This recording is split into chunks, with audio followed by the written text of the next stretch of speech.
हाँ तो रुकते इस वीडियो के अंदर हम पोजिट्रॉन एनर्जी के आईपीओ के बारे में बात करेंगे और जानेंगे कि इस आईपीओ के अंदर आपको अप्लाई करना चाहिए या नहीं। चलिए शुरू करते हैं। तो देखिए, सबसे पहले हम ये जानेंगे कि ये कंपनी क्या काम करती है। क्योंकि जो कंपनी है 2008 में ये कंपनी स्टार्ट हुई है, यानी कि ऑलमोस्ट अगर हम देखेंगे तो 15 से 16 साल ये कंपनी को स्टार्ट हुए हो चुके हैं। क्योंकि जो कंपनी यहाँ पे जो भी ऑयल एंड गैस डिस्ट्रीब्यूशन से रिगार्डिंग यहाँ पे जो भी कंपनीज वगैरह होती है, तो उनके जो भी प्रोजेक्ट्स वगैरह होते हैं तो उनको कैसे प्रोजेक्ट को पूरा यहाँ पे करना चाहिए, तो उससे रिगार्डिंग यहाँ पे जो भी यहाँ पे सर्विसेज होती है वो ये कंपनी में यहाँ पे प्रोवाइड करवाती हुई नजर आती है। और अगर हम कंपनी के क्लाइंट्स की अगर हम बात करेंगे तो गवर्नमेंट कंपनीज भी हमें यहाँ पे कंपनी की क्लाइंट्स यहाँ पे नजर आती है, और उसके अलावा कुछ प्राइवेट कंपनीज भी हमें यहाँ पे कंपनी की क्लाइंट्स यहाँ पे नजर आती है। अगर हम कंपनी के सर्विसेज की अगर हम बात करेंगे तो देखिए, प्रोजेक्ट मैनेजमेंट से रिगार्डिंग यहाँ पे जो भी कंसल्टेंसी की सर्विसेज होती है वो ये कंपनी हमें प्रोवाइड करवाती हुई नजर आती है। फिर उसके अलावा अगर हम देखेंगे तो उनसे रिगार्डिंग यहाँ पे जो भी मेंटेनेंस से रिगार्डिंग जो सर्विसेज होती है वो भी ये कंपनी हमें प्रोवाइड करवाती हुई नजर आती है। और सीजीडी इंफ्रास्ट्रक्चर से रिगार्डिंग यानी कि सिटी गैस डिस्ट्रीब्यूशन से रिगार्डिंग यहाँ पे जो भी यहाँ पे एग्जीक्यूशन से रिगार्डिंग यहाँ पे जो भी काम होता है वो भी ये कंपनी हमें करवाती हुई नजर आती है। अगर हम कंपनी के नंबर ऑफ एम्प्लॉइज की अगर हम बात करेंगे, अराउंड 140 एम्प्लॉइज ये कंपनी के नाम में काम करते हुए नजर आते हैं। और डेफिनेटली अगर हम देखेंगे तो लास्ट 2-3 साल में ये कंपनी में काफ़ी फिनोमिनल ग्रोथ हमने देखी है। और उसकी वजह से देखा जाए, अगर वैसी ग्रोथ अगर आने वाले टाइम पे भी अगर ये कंपनी में रहती है तो अच्छा खासा यहाँ पे एम्प्लॉय ग्रोथ भी हमें यहाँ पे कंपनी के अंदर देखने को मिल सकता है।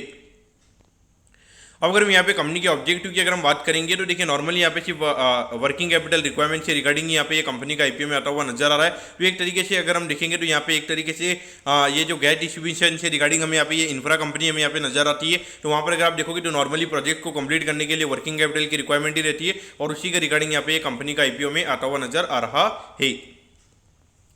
अब अगर हम यहाँ पे कंपनी के फाइनेंशियल्स की अगर हम बात करेंगे तो देखिए, एक तरीके से यहाँ पे कंपनी के फाइनेंशियल्स तो हमें यहाँ पे काफ़ी अच्छे नजर आते हैं। अगर हम देखेंगे तो 2021 में लगभग 3 करोड़ के लगभग कंपनी का रेवेन्यू का नंबर था। फिर ये नंबर में 8 करोड़ के लगभग होता हुआ नजर आया था। अगर हम 2023 में अगर हम देखेंगे अराउंड 52 करोड़ के लगभग का रेवेन्यू का नंबर हमें यहाँ पे नजर आता है। और अभी अगर हम 2023 वाले फाइनेंशियल ईयर की अगर हम बात करेंगे तो वहाँ पे हार्डली 7 मंथ का डेटा हमारे पास में अवेलेबल है, और वहाँ पे ऑलरेडी कंपनी ने 80 करोड़ के लगभग का रेवेन्यू कर लिया है, जो कि इंडिकेट कर रहा है कि लगभग यहाँ पे 11-12 करोड़ के लगभग का रेवेन्यू पर क्वार्टर के पर मंथ के हिसाब से यहाँ पे ये कंपनी का हमें होता हुआ नजर आ रहा है। देखिए, एक साइड पे यहाँ पे कंपनी का ईयरली डेटा भी अवेलेबल था। ये जहाँ से हमारी टीम ने डेटा लिया है तो वहाँ पे ये डेटा आई थिंक 7 मंथ का ही अवेलेबल था, तो उसके लिए मैं आपको यहाँ पे सॉरी बोलता हूँ। अगर हम प्रॉफिटेबिलिटी की बात करेंगे तो यहाँ पे हार्डली 22 लाख के लगभग कंपनी का प्रॉफिट का नंबर था। और अगर हम 2023 में अगर हम देखेंगे तो ये नंबर 2 करोड़ के लगभग हो गया था। और अगर हम ये पूरे साल की अगर हम बात करेंगे तो 23-24 में लगभग अभी तक 8-9 करोड़ के लगभग का प्रॉफिट अभी तक कंपनी ने ऑलरेडी कमा लिया है। तो अगर हम देखेंगे तो कहीं ना कहीं यहाँ पे जो ग्रोथ के नंबर्स है कंपनी के वो काफ़ी फिनोमिनल है। ये पूरे साल की अगर हम बात करेंगे अराउंड 135 करोड़ के लगभग का पूरे साल का रेवेन्यू का नंबर हमें यहाँ पे नजर आता है। तो कहीं ना कहीं अगर हम देखेंगे तो ग्रोथ वाइज यहाँ पे काफ़ी फिनोमिनल कंपनी के ग्रोथ के नंबर्स हैं। लेकिन देखिए, जब 100% से ज़्यादा की लेवल पे ये अगर ये कंपनी का रेवेन्यू अगर बढ़ रहा है तो कहीं ना कहीं आने वाले टाइम पे ऐसा हो सकता है कि हमें यहाँ पे जो कंपनी के नंबर है वो 10 से 15% हमें गिरते हुए नजर आ सकते हैं। क्योंकि देखिए, कभी भी अगर किसी भी सेक्टर के अंदर अगर काफ़ी ज़्यादा स्पीड से अगर ग्रोथ आती है तो वहाँ पे कहीं ना कहीं एक तरीके से अगर आप देखोगे तो आने वाले 2 से 3 साल ऐसा हो सकता है कि वहाँ पे कहीं ना कहीं जो ग्रोथ के नंबर्स हैं वो हमें नेगेटिव टेरिटरी में जाते हुए नजर आ सकते हैं। अब अगर हम यहाँ पे आईपीओ की डिटेल्स के बारे में अगर हम बात करेंगे तो देखिए, 12 अगस्त को ये आईपीओ में स्टार्ट होता हुआ नजर आएगा और 14 तारीख को ये आईपीओ में क्लोज होता हुआ नजर आएगा। यहाँ पर अगर हम प्राइस बैंड के बारे में अगर हम बात करेंगे तो 250 के कट ऑफ प्राइस पे ये कंपनी में शेयर देती हुई नजर आ रही है। 600 शेयर्स का हमें यहाँ पे लॉट नजर आता है, यानी कि एक लॉट को अप्लाई करने के लिए एग्जैक्ट 1.5 लाख रुपये आपको यहाँ पे लगने वाली हैं। अगर हम इशू साइज की अगर हम बात करेंगे 51 करोड़ 21 लाख के लगभग का आईपीओ का इशू साइज हमें यहाँ पे नजर आता है। ये पूरा पैसा कंपनी के पास में जाता हुआ नजर आएगा। और इसमें अगर हम रिटेल कोटा की अगर हम बात करेंगे अराउंड 35% के लगभग कंपनी का रिटेल कोटा है, यानी कि लगभग 17-18 करोड़ के लगभग का कंपनी का रिटेल कोटा में यहाँ पे ये कंपनी का नजर आता है। और ये जो कंपनी है ये कंपनी हमें एनएससी के एसएम प्लेटफॉर्म पे ये कंपनी हमें लिस्ट होती हुई नजर आएगी।